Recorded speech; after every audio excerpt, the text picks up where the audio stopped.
Ladies and gentlemen, good afternoon.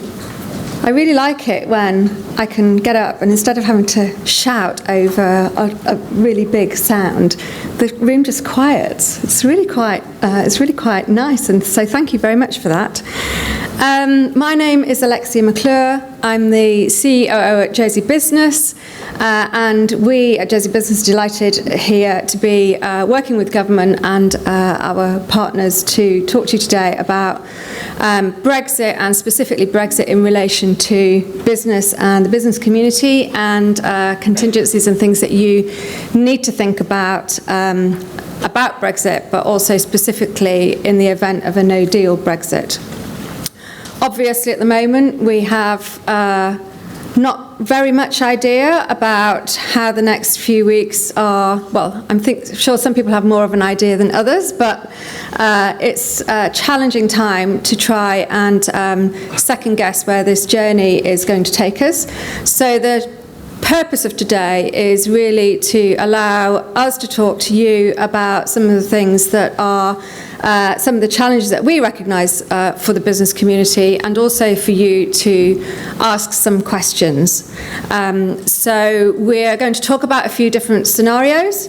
I'm going to ask for questions as we go along, but also there'll be a chance for you to have one-to-one discussions with my colleagues in government and people who are the experts in these areas afterwards. We will also email you after this session, and that will give you an opportunity to feedback about anything that you are not clear about, and any specific questions that you have yourselves or that you want some follow-up on. So the purpose of today is to start that conversation to make sure that everybody is focused on what they need to do in order to prepare their businesses for Brexit. So 5 things. There's obviously a lot more than 5 things which are challenging about this scenario, but there are 5 sort of key areas where we think that there are some quite important things for you to have a think about. And I'm not obviously going to do all the talking. In fact, I'm not going to do most of the talking. I have a fabulous panel here of people who are going to talk to you about their different areas of expertise. So we've got Luke, Paul, Martina and Simon, and between us we're going to talk about some of the sort of technicalities of some of the changes in relation to trading and to people and employees, and also some of the practical things that businesses have been doing to get prepared. So hopefully that will give you a really good idea about some of the things that you are going to be able to do in your businesses going forward. So feel free, as we're going to talk about different scenarios, and then I'm going to ask if there are questions. Feel free to ask questions as you go along, and as I say, we will be available this afternoon after this session, and there are others in the audience as well who have other technical areas of expertise that we can draw on to. And if you want to share your own experience, if you've been preparing for Brexit already and you think that others in the room would benefit from some of the experience that you've had, then please do feel free to share that as well.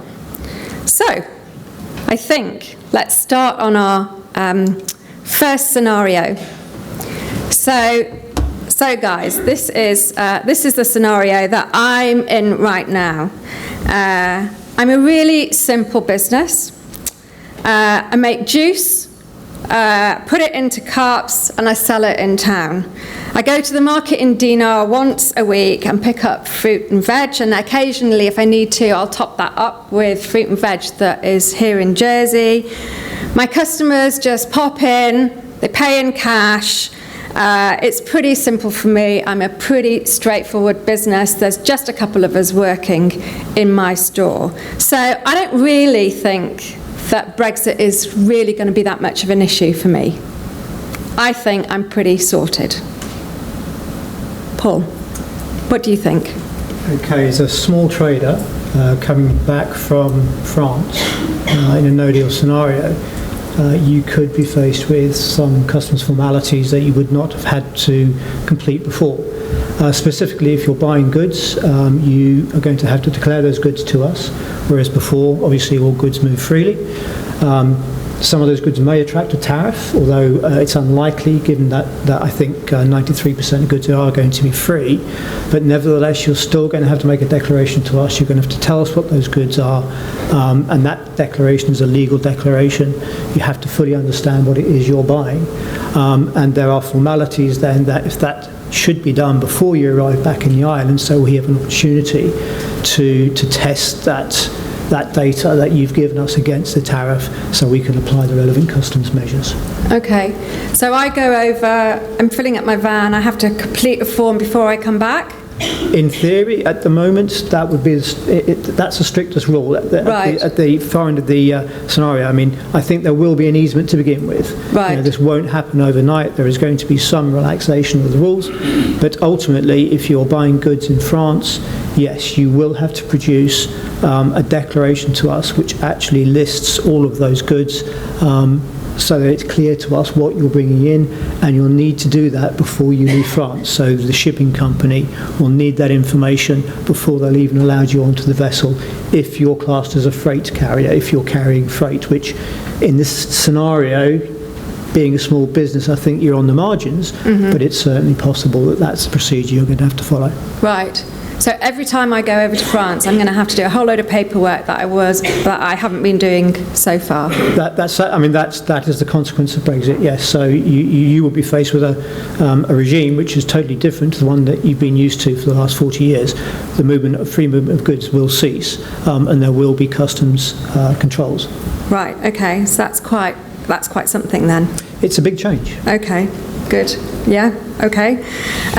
So, I guess, would there be a scenario then, what would be the implication if I'm trying to buy goods and fruit and veg in Jersey, Martina? What's your sort of thought around having a supply chain on the island already? Is that... Well, where we can, we look to source locally for local grown produce, but with regards to No Deal plan, the best option would be looking at the southbound route for availability for day one procuring. However, as Paul's just mentioned about the customs paperwork that has to be completed well ahead, you have to be very organised. From the produce side, it's going to be very sticky because it's going to just get to the island just in time. But for longer dated products such as meat and dairy, you'd be able to do a pre-purchase ahead of the Brexit deadline, so say a week in advance. But I would probably urge anybody that procures from France right now is to have these conversations with regards to what is your top priority items to purchase ahead of this, and to also understand the tariffs that will be applied. So that's the first bit of work I would do. Okay. So it's sounding like there's potentially more administration, it's possibly more costly, so factoring that in. There may well be delays in terms of getting products, so there's an issue there in terms of making sure that the supply chain is working and that you've got the right amount of product in so that you can continually supply. And I guess also from a really practical business point of view, there's an issue around cash flow and making sure that you have got, you've got your cash flow working so that you can potentially, if you're buying more product up front and the terms of trade are changing, that you have accounted for that too. Yes, such like your end retail price, to ensure that you've got the new cost of your oranges at the till at the correct price with regards to new tariff applied. Also, the other part is to ensure that if you've got a goods receipting system on a computer, that you're able to apply a percentage plus a cost per kilo on price, and that's something that you should be looking at now to consider as well. Okay, so quite a lot going on for me just as a little small business. Yes. That maybe I haven't considered already. Any questions come up from the floor just immediately? Yes? Who's charging the tariff? Is that export or import? The tariff? Yeah, when you say that there's a tariff to add or even till. Yeah. Are you charging that to? Is it worth at the time you're invoicing the goods? Or? So the question is about the tariff, and when is the tariff charged? Yes, so the Jersey's entered into a customs agreement with the UK, So in a no deal scenario, we will be applying the UK trade tariff, whereas at the moment we currently apply the EU trade tariff. But because the two are going to diverge, there's two separate tariffs. France, in effect, then becomes a third country, so it's subject to tariff rates on goods arriving from that country. And the charge is to customs. Well, I beg your pardon. The charge is made by customs, but it's a government tax essentially. It gets paid into the treasury. So when you import those goods, you'll be liable for the normal import GST, but you'll also be liable for CCT or customs tariff tax if it's applicable on the good that you're importing.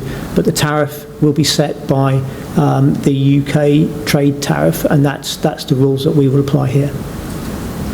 Is there any flexibility on UK tariff which you would apply on? No, essentially we have to apply exactly the same as the UK. We cannot be any different to any other port of entry into the UK. So any rule that is applied at Dover, for example, will have to be applied at St Helier. Is there likely to be any consideration given to produce that's simply imported into the island and not put through to the island? Is there a degree of flexibility in there? I think logistically that couldn't work, because you couldn't control whether those products went on to the UK if they came into the island. But essentially, no, that I can't see any relaxation in that control. Okay, so is there any clarity on what the tariffs might be at the moment, or is that a difficult question to answer? Yes, I mean it's yes and no. The UK trade tariff is being built at the moment. We're told that 93% of goods will be tariff-free, and the reason for that is the volume of traffic that goes between the EU and the UK. It just wouldn't be sensible to try and apply tariff rates to those sort of goods. So the vast majority of goods are going to be free. There's, on gov.je, there's a link to the trader engagement page, which is a customs page, where there is a link through to what's called the temporary UK trade tariff.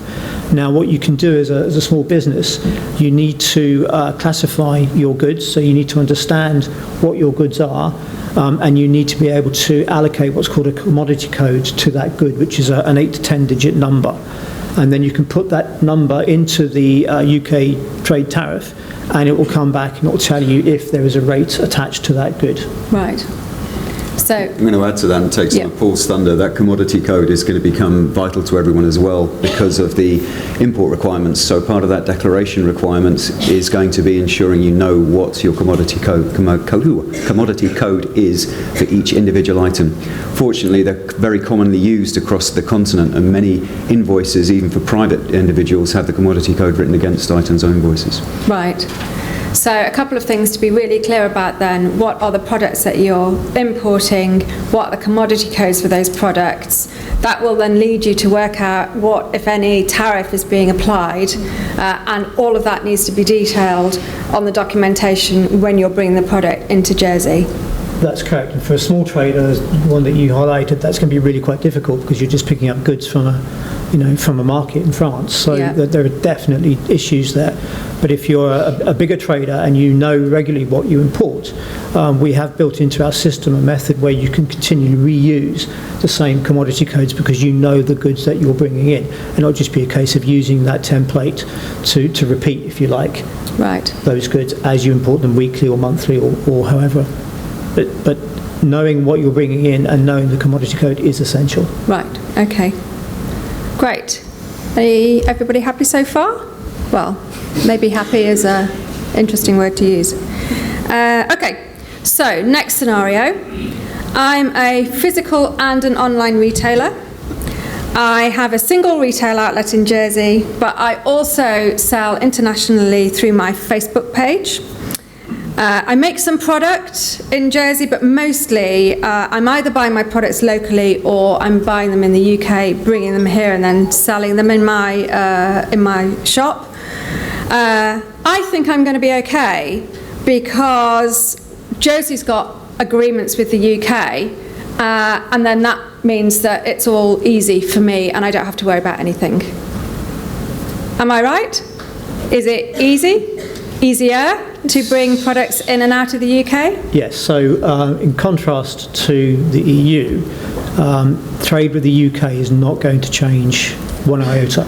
So if you're receiving goods or you're sending goods to the UK, there will be no additional customs controls over and above the ones that we already impose, which predominantly for imports is GST, and for exports it's just an export manifest. But generally speaking, anyone trading with the UK will not see any change to the current customs procedures. Okay, great. Of the people in the room, how many people are sort of trading with the EU and with the UK, bringing products regularly in and out? Great, okay. Mostly the UK or Europe as well? Mostly the UK? Europe. Right, okay. So there's a real combination here, but certainly if it's the UK, that is a much simpler process. No change. No change at all. Okay, fine. If it's going further, if products are going further afield, I guess no change either, because you'll have automatically been having to do the paperwork associated with selling to an existing third country. No, well that could change. If you are exporting goods going to a third country, and France and Europe will be a third country, then yes, you will actually have to submit an export declaration, which is the equivalent of an import declaration. So you're going to have to provide the details of the goods, the commodity code as well, so that when the good arrives in that third country, they know whether to apply their side of the tariff to those goods. And it all depends then how those goods are shipped, whether they go direct from here to Europe through St Malo, or whether they go through the UK, which would be in transit. But either way, there will be an overhead in terms of the paperwork that has to be provided for those goods to move on into those third countries. If it's just going to the UK, absolutely no change. Right. But for third country exports, yes, there will be a change to the paperwork that's needed. Okay. Okay, yes, quick question here. Implications, for example, let's say I use the fulfillment company in the European Union. Are there any implications for my business? It's really up to the fulfillment company to arrange all the paperwork. Are you sending goods to the fulfillment? No. So the goods are manufactured in the European Union and then they're dispatched. I would imagine that if it's a reasonably sized fulfillment company, they will be providing the necessary commodity codes, and they will be giving those to the people that are transporting those goods. And it's down to you as an importer, or if you choose to have an agent, so that you then report those goods to us with the commodity code via a declaration.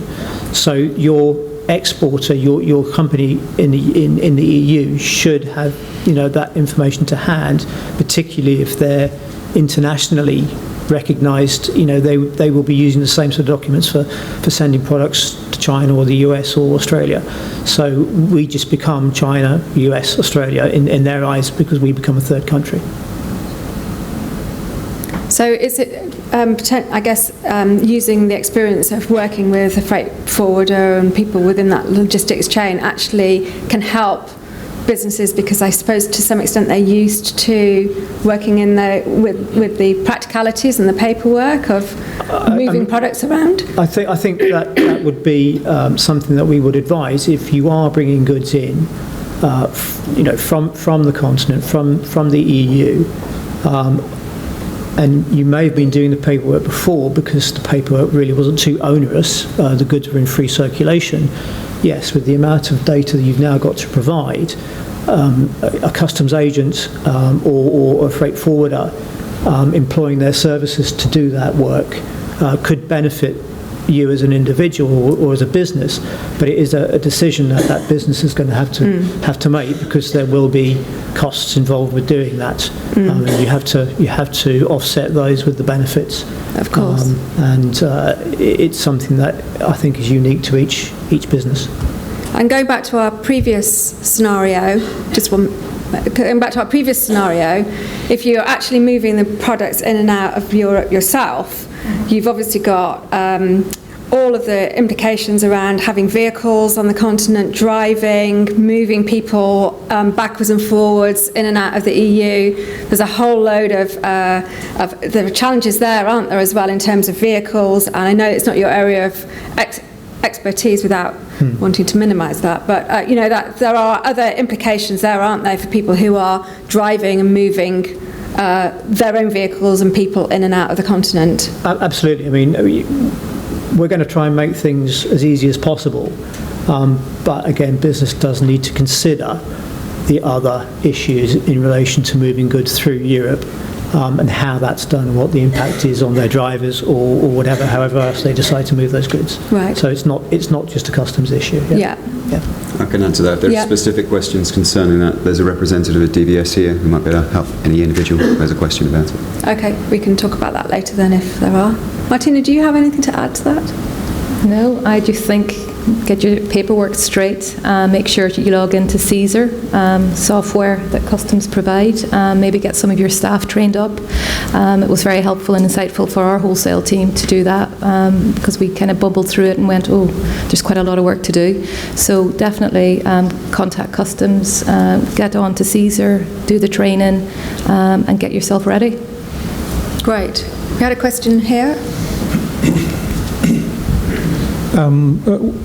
One of the questions I had was really just about the speed.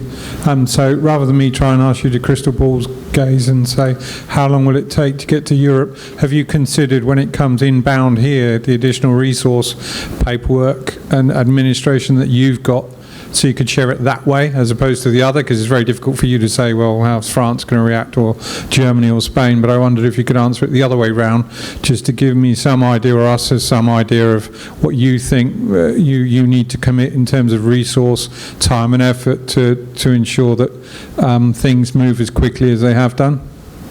Yeah, good question. So obviously Brexit's been on the horizon for a couple of years, and then 2 years ago we realised that we were going to have to update our system to accommodate these changes. We estimate 20% of freight comes from the EU, which will become a third country, whereas before it was only 1% came from a third country. So straight away you can see the volumes increasing significantly. So we've spent, in conjunction with our Guernsey colleagues, we run the same system. We've spent almost £500,000 between us to upgrade that system to enable us to automate the process as far as we can. So again, if we receive the pre-arrival declarations in time, what the system does is it will reconcile the commodity code against our system, and then if those goods are free to move and there's no liability or no other customs measures to be applied, in effect those goods are cleared to move before they've even left France. So the vast majority of goods, we hope, will follow that procedure and will be cleared straight through us without any interference from customs. The key to that is that you'd have to be registered with us to benefit from that fast track delivery of goods, and most traders are registered with us for the purposes of GST. So in effect what we're doing is we're using GST and the customs CCT customs tariff as one. We're viewing it as one tax in the sense that we're collecting both. So if you're registered for one or the other, you then benefit from that fast track, and then initially, at least in a day one scenario, you have 30 days to submit that declaration. So we're not expecting this to happen literally 31st of October to 1st of November. Anyone that is registered with us has 30 days after the importation of those goods to submit that declaration, and there's a 30-day deferment period to pay for the goods as well. So we are actively working to make sure that no goods are detained in a day one no deal scenario unless those goods are subject to some sort of security check or some sort of other license. We are really trying to avoid that scenario. The system's there, the upgrades have been delivered, they're being in the final phase of being tested, so we're quietly confident that the vast majority of goods should not be held up And specifically, I think people are worried about perishable goods. Certainly, they won't be detained. And a couple of other things that we have come across just in the trading scenario for you to think about for your business is to what extent your suppliers are prepared for Brexit. So if you are buying from a UK supplier and you think it should be relatively straightforward, what contingency have they got in place for bringing product into the UK? If you're stocking up, and if you're talking to your suppliers and they are suggesting to you that you are stocking, particularly if you're buying extras for Christmas or for the next 2 or 3 months, then have a discussion with them about their credit terms and how you can actually see if you can actually negotiate with some of your suppliers. But it's certainly worth having that conversation with them to understand what sort of what practical steps they're taking to make sure that they can continue to supply you, notwithstanding the fact that when it gets here, there's potentially an extra step to go through, but obviously they need to have it to send to you in the first place. So have a discussion with your suppliers about what they're doing if you're bringing product into Jersey.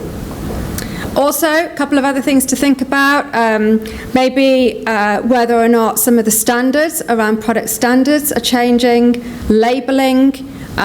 These are a number of issues, particularly if you are maybe manufacturing here and sending product abroad, and if you have got product here and you're sending it internationally. It's possible, I don't know the finite detail right now, but I think it's worth you investigating whether or not any of the standards will be changing over time. Even if they don't change now, might they change over time? So have a think about that as well, and make sure that you are keeping on top of particularly things like labelling and any changes to product information that you might need to supply. So, any questions on that? Okay.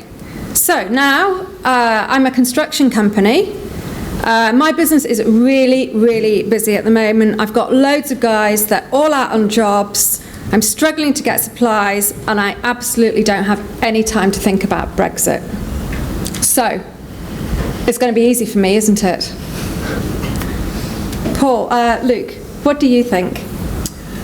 I'll talk a little bit about the change in the immigration scenario, which is going to affect a lot of local employers who rely on EU labour. There will be changes to the ability to employ EU nationals following Brexit. One of the cornerstones of the referendum was the ending of free movement for European nationals coming into the UK. As members of the Common Travel Area, Jersey is always going to align their immigration policies and procedures to that of the UK. This is the reason that we benefit from not needing to carry a passport between here, Guernsey and the UK. If we want to continue with that facility, we need to maintain our ability to remain as members of the Common Travel Area and therefore align our immigration systems. So the settlement scheme, which most people are aware of, is set up. Anyone here before the end of this month, if we have a no deal scenario, will be able to apply and remain indefinitely without any issues. Those who arrive after this month in a no deal scenario will still have the ability to apply to remain to the Euro temporary leave to remain system. This will give 3 years continued permission to remain for immigration purposes.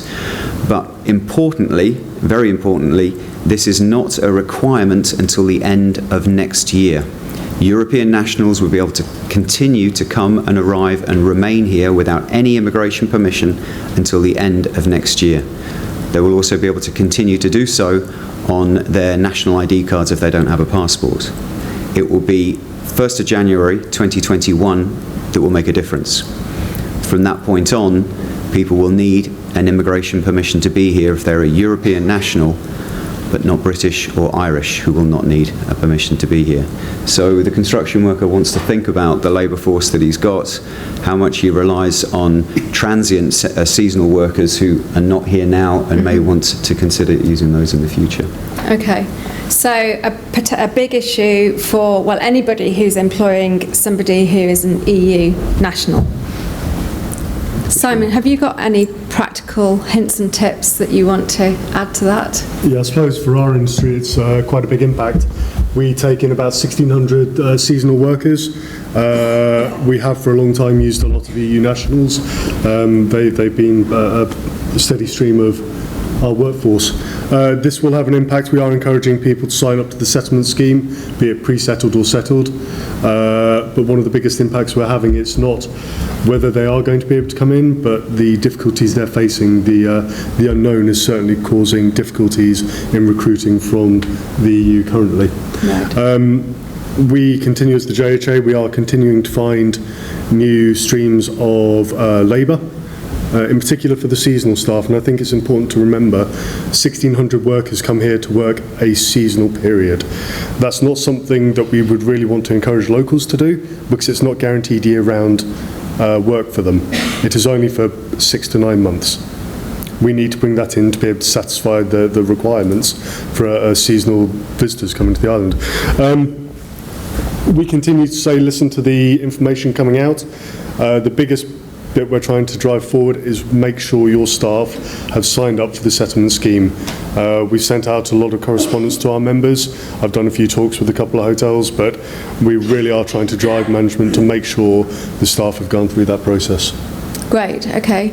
So for anybody who has got EU nationals that they're employing or seasonal workers that are coming over from Europe, this is obviously a fairly major change in terms of their ability to stay and work here. So very, very definitely something to think about. And one of the things that we're noticing as well is that actually it can become more challenging to bring people in because of the uncertainty around the whole scenario of being not so much that they can't end up staying here, but it just, the more change and the more uncertainty is, the more difficult it is then for people to move. So this is a really really challenging area, I think, but getting settled status for your staff who are here right now, which is what you really need to encourage them to do between now and the end of the month. Because after the end of the month in a no-deal scenario, it's a different type of application that they will need to make. But as Luke said, the key date is the end of next year. That's right. That's correct. There's a change between deal and no deal. So sure. If we have the no deal, the person needs to be here before the end of this month to apply to the settlement scheme. If we end up with a deal, this will carry all the way through till the end of next year. So all those who arrive here before the end of next year will be eligible to the settlement scheme. Great. As we understand it from the UK at the moment. Okay. That's great, so thank you for that. And there are links to all of these different areas online, and we will send you links to these different pages that you need to have a look at after this session. So a question over here. Do we know what proportion of people who should apply for settled status actually have? So that's the question is, what proportion of people who should have applied for settled status have applied? 35%. 35%. I can tell you today we've had a vast increase over the last month or so. Clearly, I think the concerns of Brexit are self-advertising for the settlement scheme. Even though people don't need to apply until the end of next year, understandably there is anxiety and people want to ensure that their settled status has been sorted out. So we've had a big increase over the last month or so, and it's increased quite a lot. We're just over 7,000 applicants now. So they don't have to apply before October 31st? Correct. They don't need. They need to be here before October 31st. Mm. But I think also, I guess one of the messages is it gives you certainty. It means that you've done it, because people will have to do it. So if you've got people who are EU nationals, it's about encouraging them, finding mechanisms to help them apply for settled status, so that they are prepared and they're not leaving it to the last minute and getting caught out. Do we have another question here? Oh yeah, if somebody does not qualify for settled status, i.e. criminal conviction was to say they couldn't stay here, would that be the case that they would then be removed from the island or asked to leave? So the criminal threshold for settled status is the same level of deportation. So somebody is tested against a threshold for deportation, and if they meet it, they are then considered for deportation, and it is in the gift of the Minister for Home Affairs to make that final decision on a deportation order or not. I can tell you now that nobody has yet been refused due to criminality, but it's something that we'll have to consider as things move forward. There's something to bear in mind is that if somebody has been convicted of a crime in Jersey and they are a foreign national, not even British, then they will be considered for deportation at that time. So the likelihood is if they've been here for a period of time, they will have probably already been considered for deportation based on the criminal history. And so it obviously reduces the likelihood of them failing the scheme due to that criminal threshold. And Luke, one of the questions that I was asked this morning was about the difference between settled status and being here as an EU national and then the travel arrangement. And, you know, if you're just travelling in and out of the UK, is that and going on holiday or, you know, just going over and maybe doing a bit of buying things in the dinar market.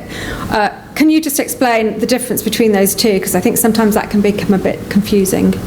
So if you're an EU national, nothing will change again until the end of next year.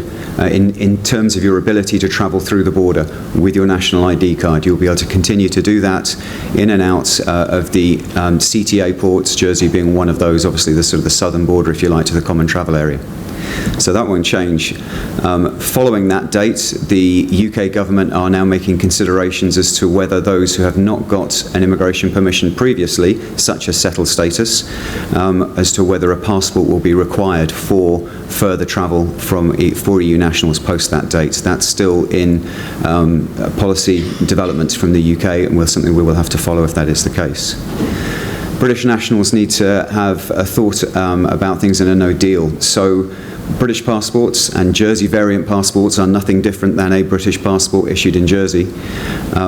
There's a requirement through Schengen rules that people need to have a 6-month period of validity remaining on their passport in order to be able to enter a Schengen area. Schengen are the countries, the majority of the continental EU countries, Ireland not being one of those. So in other words, going to France, you would need that additional that 6-month validity remaining. There's an additional confusion with British passport holders that over the last 10 years, we and the UK have been issuing passports with additional periods of validity beyond 10 years. So in other words, if you applied and you still had a bit of time remaining on your current passport, you could end up having been issued a passport that is valid for 10 years and up to 9 months. Those additional months over the 10-year period are not recognised under Schengen rules either. We have a calculator on the website, so you can go into and put the dates of your issue of your passport. It'll check whether your passport will still be acceptable come a no deal Brexit. It's something worth checking. So passports are important. Travelling, okay, still at the moment, but make sure that you get your passport in order and that you know when you're going to have to renew it. Mm-hmm. Okay. A couple of other things. Question here? On that, it sounds a little bit bonkers to me. So are we saying that some people have got dates on their passports that aren't the dates that they expire? Nope. It's confusing. So Schengen rules are slightly, each jurisdiction or group of jurisdictions make their own requirements on what will be acceptable.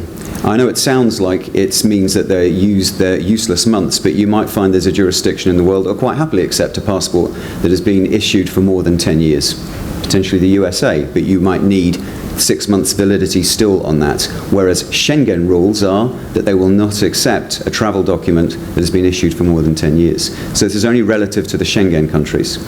But the passport itself says that because it's That's got what a was start issued. and an end date. Which is why we're trying to get this message I'm across with as you. best Sorry, as yeah. possible. I understand. It is confusing. It's a technical issue. I'm easily confused. I mean, we are hoping, and we would.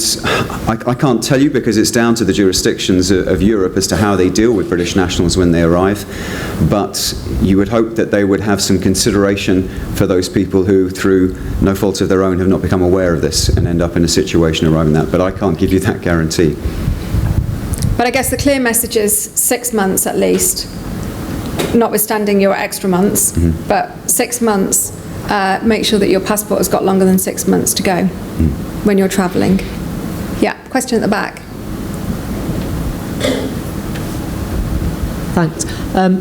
It's not relevant to your scenarios, but my industry isn't listed there. So I think if we're talking in terms of financial services and people recruiting off island, for example, because we can't get those skills on island, not because we choose to, but we might not have the digital skills that we need in our businesses, and one thing and another. I run an exec recruitment business, so we are dealing all the time with the movement of people.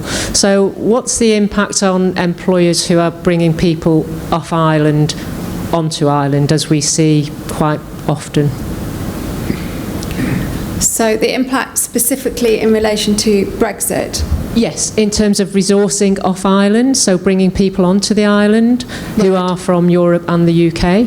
Right. What are the issues around that for businesses? So I guess the biggest challenge is the same challenge for businesses that there is right now, which is finding the right skills and getting those skills through the normal sort of processes that we've got here now happening. I think that there's a difference, and Luke, maybe you could expand on this, between our licensing from a population and business licensing perspective and what we're talking about here, which is the change in relation to nationality and being able to stay here as an EU national.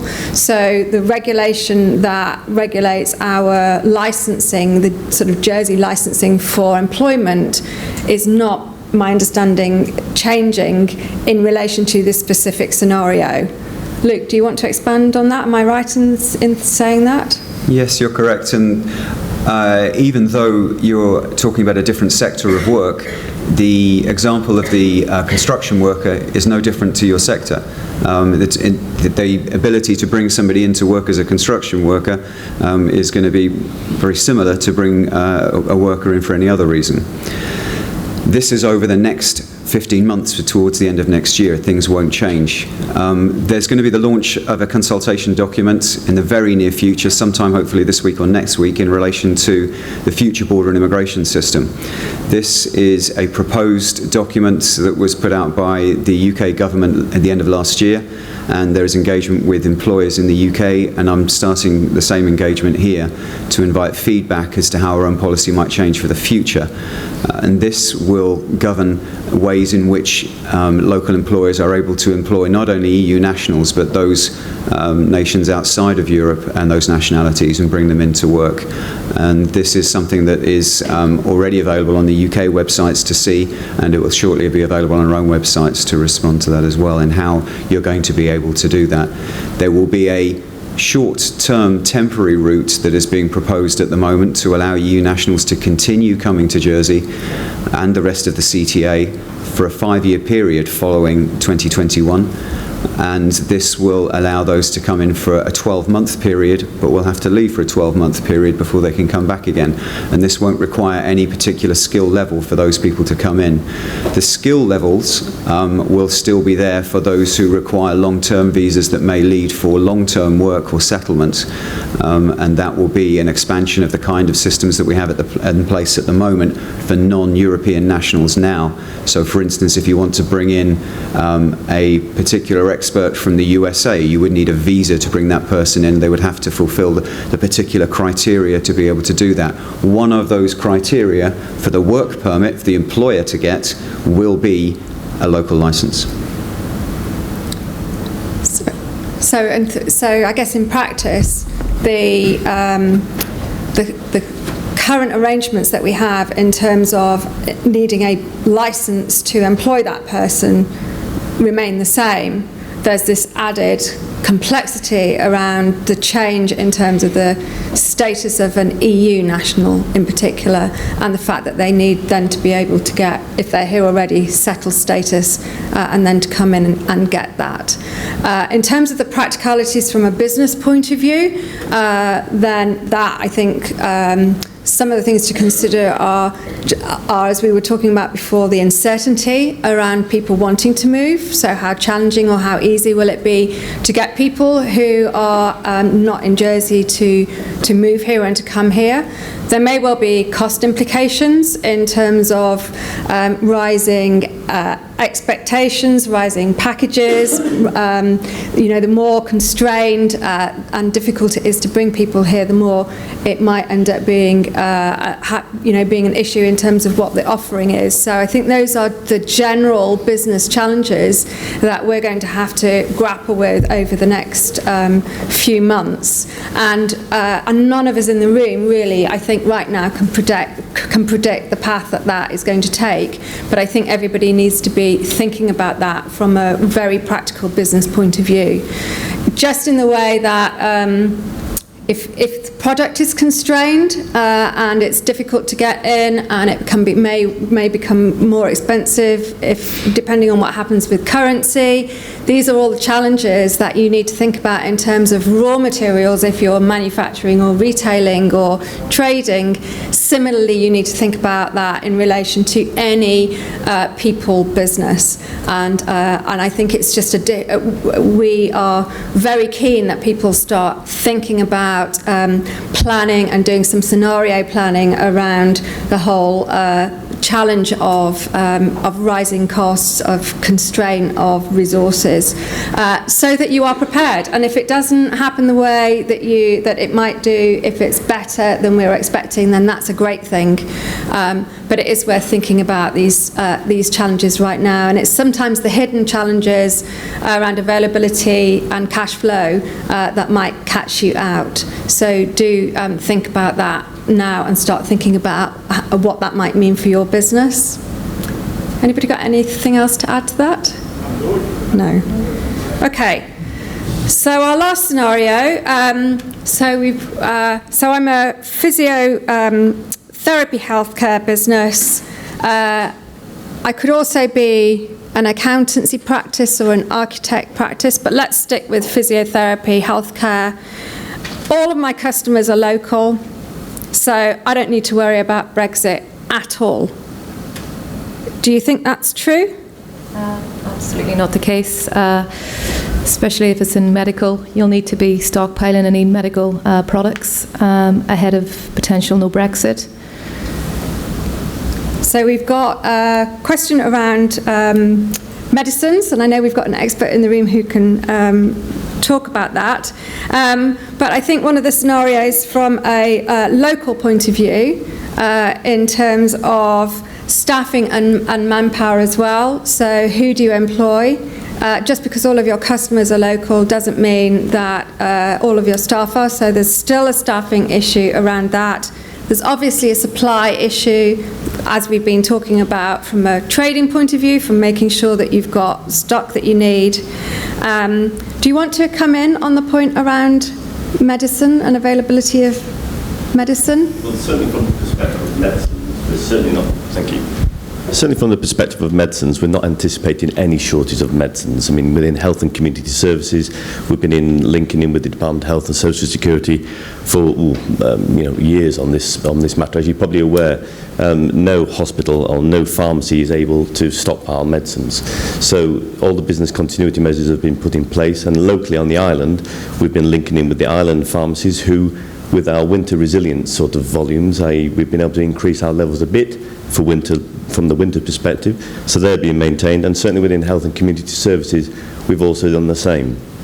We've also got the agreement The External Relations Minister wrote to the Secretary of State for Health, and we've had the agreement that the Jersey Hospital, as much as Guernsey and the Isle of Man, we have all got equal access to the UK medicines and stockpiles of medicines that the UK government have formed. So, in a nutshell, if the NHS supply chain is running short of medicines, that is the point when we would start running short of medicines, which is, you can understand, highly, highly unlikely with all the various contingency measures that the UK government have been put in place with its freight and express freight service contracts with the EU, etc., etc. If I just pick up on the medical and surgical supplies, it is fair to say that, yes, it was prudent to take those measures of stockpiling some of the medical and surgical supplies should the supply chain from the UK become problematic.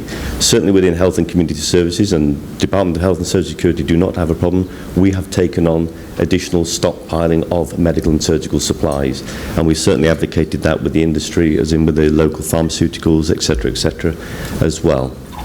And I know one or two of the local distributors on the island we've been in contact, and we've advocated where possible that they take on extra stockpiles as well to help local businesses who deal in healthcare. Great, thanks, Gary. So again, something to think about in terms of making sure that you actually have the right products in your actual surgery. If this business was a professional services business, some other potential challenges that it might want to think about, as well as a people challenge, would be issues potentially around data. So obviously everybody in the room should be aware of the data protection legislation that there is in Jersey, and how that relates to the holding and the security and the transfer of data, and particularly personal and sensitive data.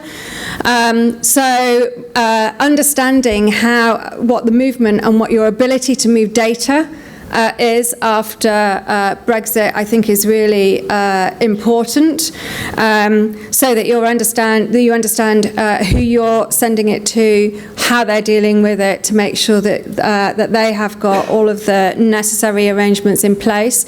So considering how you are engaging with your supply chain or your customers, particularly in relation to data, I think is really important. And we also come back to issues if, for example, you have people who are travelling a lot for work, making sure that they understand what they need to do in terms of some of the passport arrangements that we've just been talking about.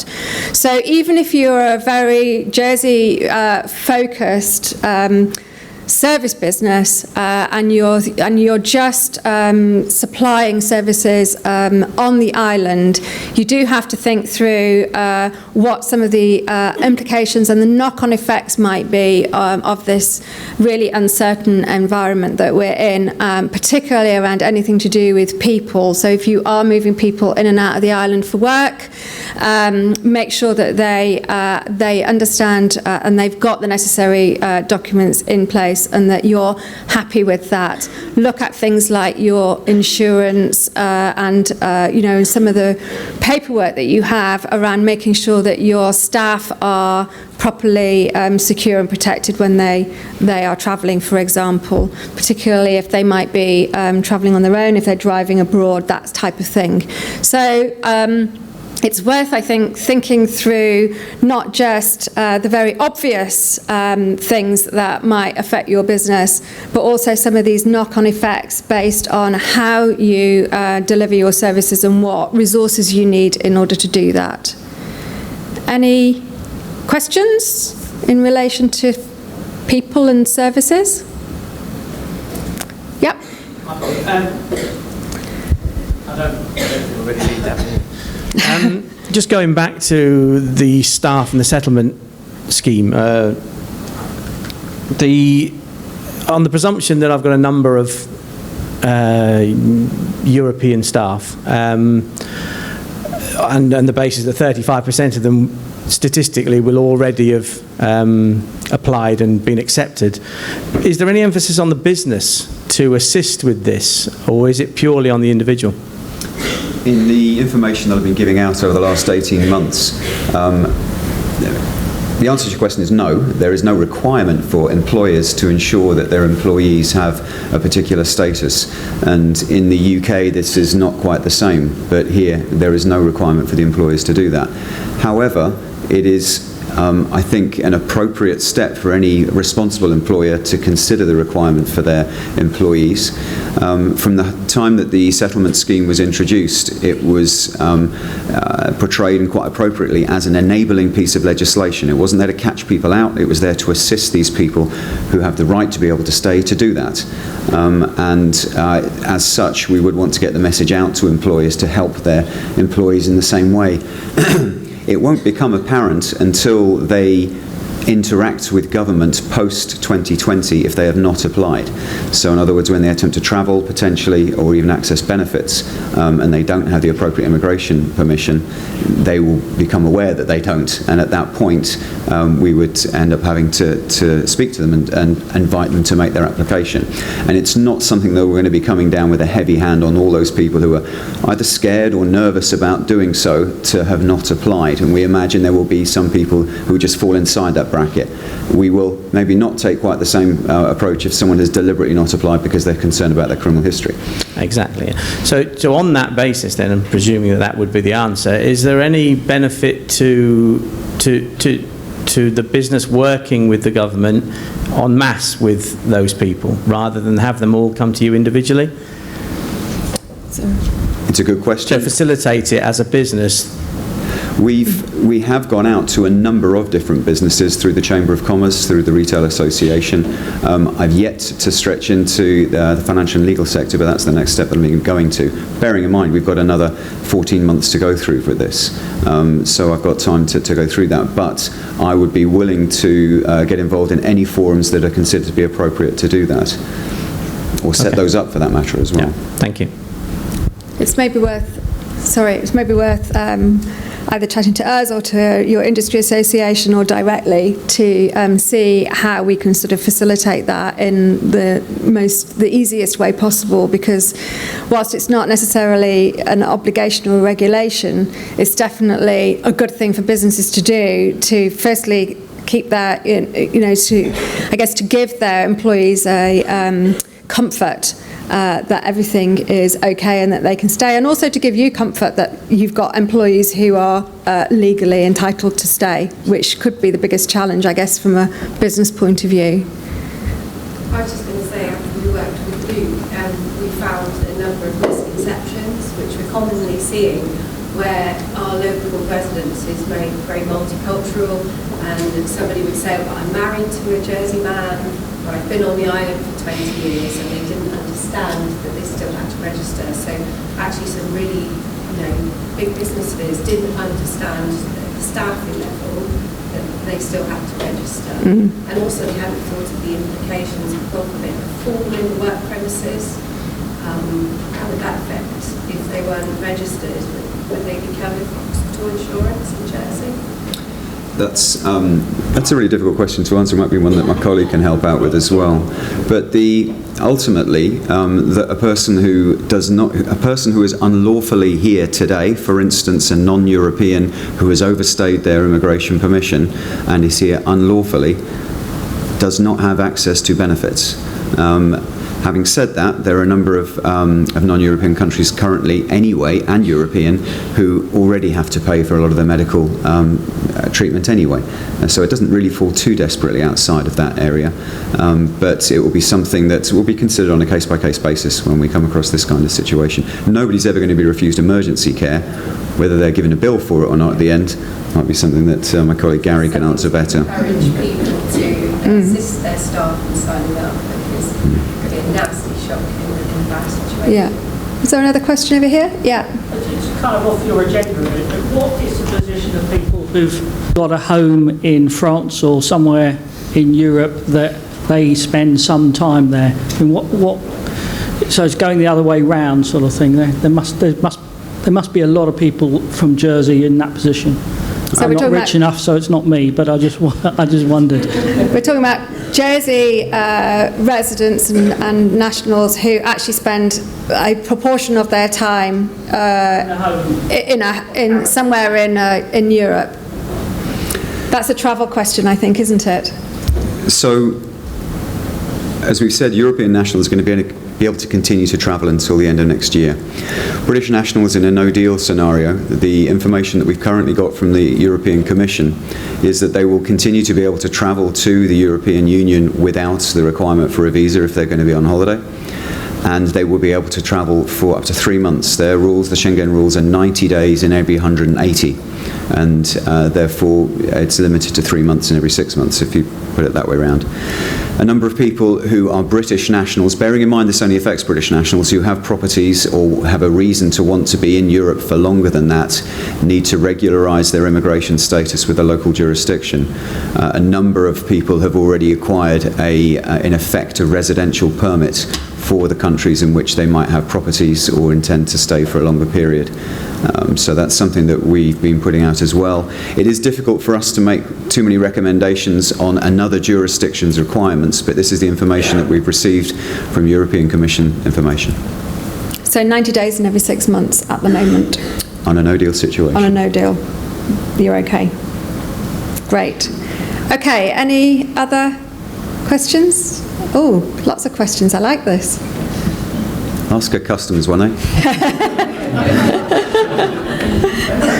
I'm not sure if you're going to be able to help, if there's anyone here who can answer, but you mentioned briefly about the data protection implications, and I was just wondering what the position would be post-Brexit, whether there's a deal or if there's no deal, what the implications would be for people who handle and process data.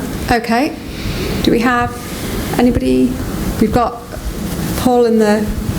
Do we have anybody? I don't know if there is anyone in the room. It's Christian. Yeah. You've got all over there. Oh, right.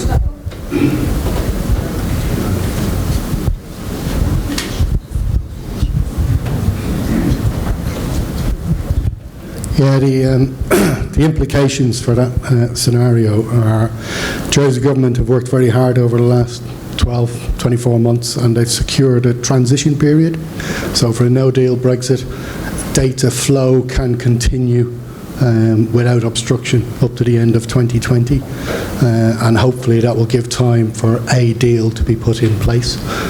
The only real difference between the current requirements under GDPR, so if you are an online retailer offering goods and services into Europe and you don't have an establishment in Europe, you are required under law to have an EU representative in a European state that can be a point of contact for data subjects to you. Post-Brexit, that requirement is going to come in place also for the UK. So if you're offering goods and services to the UK, you need an additional representative in the UK to act on your behalf for data protection issues.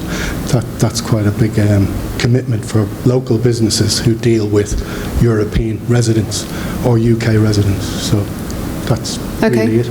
Great. So at the moment, there is we can carry on as we are right now, and I think the UK is getting adequacy status, or that's one of the things that they need to do, isn't it? The UK will apply. They're not allowed to apply for adequacy status until they actually exit.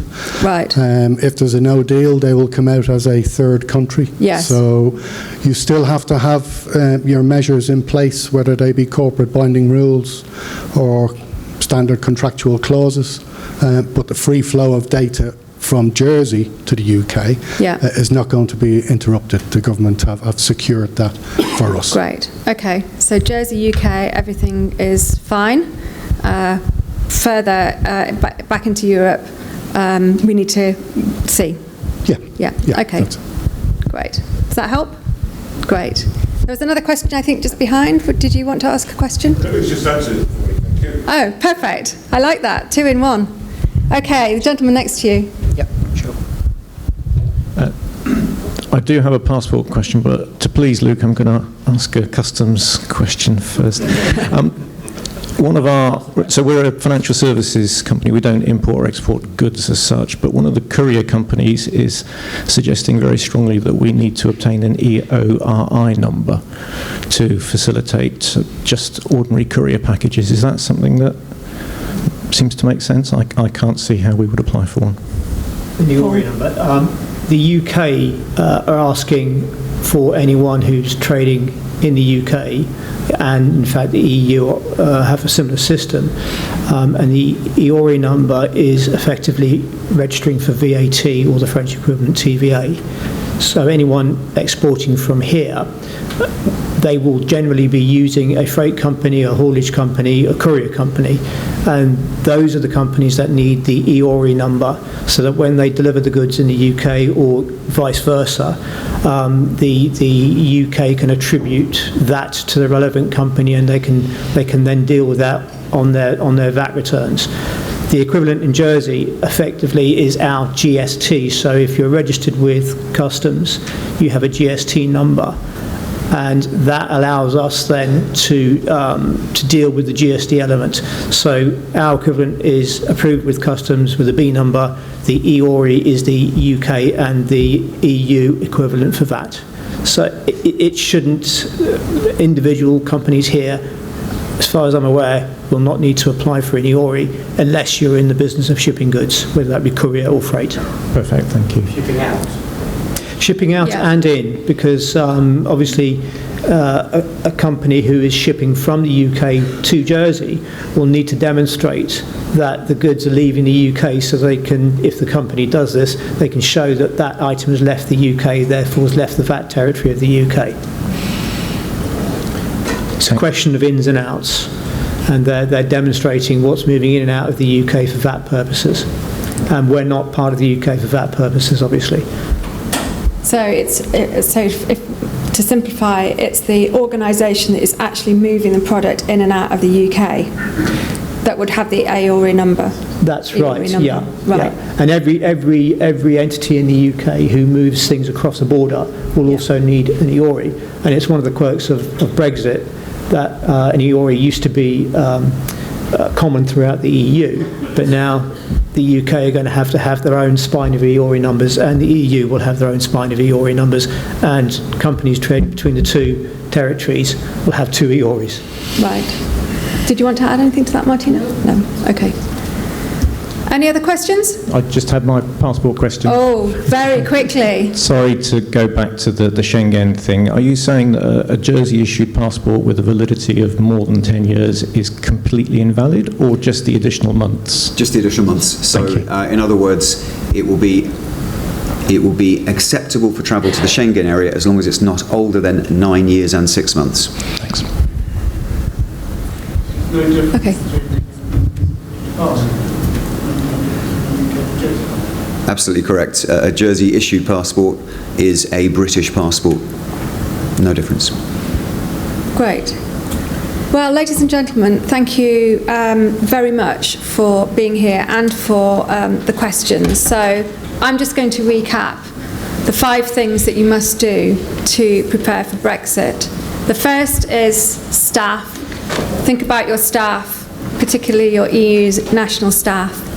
Think about changes to the regulations and the standards that might apply to you if you're moving product in and out of Jersey. Think about the practicalities of how your business operates, supply chain, your stock, particularly cash flow, whatever type of business you're running. So think about the practicalities of getting everything that you need to operate your business and making sure that it's here and that you can continue to trade effectively. Plan ahead so that not only have you got the cash to manage your scenarios, but plan ahead, think about what may or may not happen, think about how you're going to deal with that, and also as well as thinking about the potential negatives, now might be the time to start thinking and to use these circumstances to think about what might be opportunities for you to look for other avenues of both customers and suppliers. So there are positives potentially out of this scenario as well, where you can be looking for different routes, different products, different suppliers in a way that maybe you haven't done before, particularly if you do think that you've got a few challenges for your supply chain. Lastly, and perhaps most importantly, don't ignore the challenges of Brexit. Don't think that it's not going to happen, because it might not happen, but it might happen.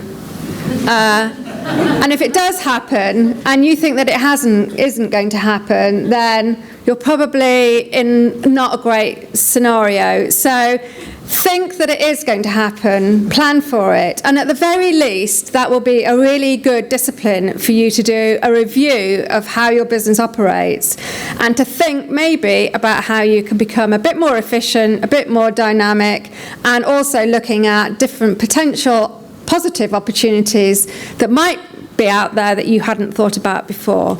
So please, if you don't do anything, then, well, if you do, I can't get the D's and don'ts right, don't ignore it. And we will be here for a wee while longer if you've got any questions that you'd like to ask us individually. And thank you very, very much for being here.